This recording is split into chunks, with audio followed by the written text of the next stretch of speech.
ആ ജ്വാലയെ കാണണമെന്നുണ്ടെങ്കിൽ അത് മറ്റെന്തെങ്കിലും പ്രതിഫലിപ്പിക്കണം.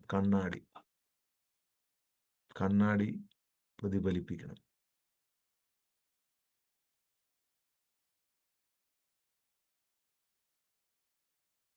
അതിനാൽ ഇൻഫിനിറ്റി ആയത് തന്നെ പ്രതിഫലിപ്പിച്ചത് മാറ്റർ, ദ്രവ്യം, മാറ്റർ,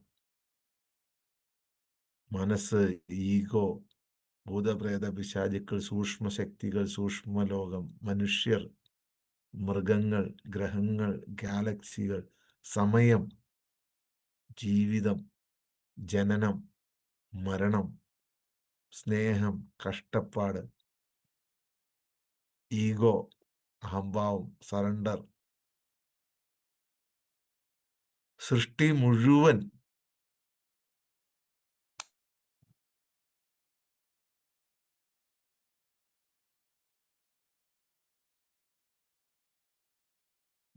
ഈ പരിമിതമായ എല്ലാ എല്ലാത്തിനും പരിമിതികളുണ്ട്. രൂപങ്ങളുടെ അനന്തമായ സ്വഭാവം അനുഭവിച്ചറിയുന്ന ഒരു ഘട്ടമാണിത്.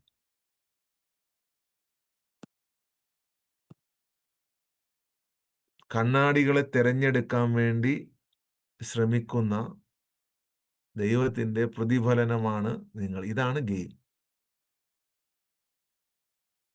ഗെയിം. ഇതാണ് കളി.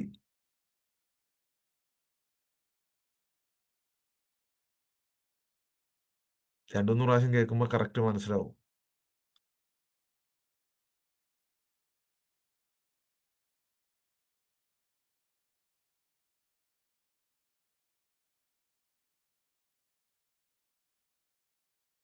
നിങ്ങള് രക്ഷിതാവ് മറച്ചു വച്ചതിന്റെ കാരണം,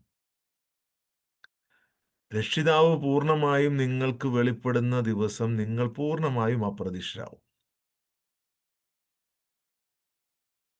രക്ഷിതാവ് നിങ്ങൾക്ക് മുന്നിൽ വെളിപ്പെടുത്തുന്ന നിമിഷം നിങ്ങൾ പൂർണ്ണമായും അപ്രതീക്ഷിതരാകും. ശരീരമല്ല.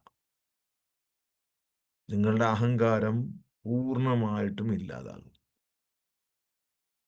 നിങ്ങളുടെ ആഗ്രഹങ്ങൾ കത്തിയെരിഞ്ഞു പോകും. നിങ്ങൾക്കൊരു സാധാരണ മനുഷ്യനായിട്ട് മനുഷ്യജീവിതം നയിക്കാൻ പിന്നെ ഇച്ചിരി ബുദ്ധിമുട്ടായിരിക്കും. അതിനാൽ ഒറ്റയടിക്ക് അത് പ്രത്യക്ഷമാവില്ല.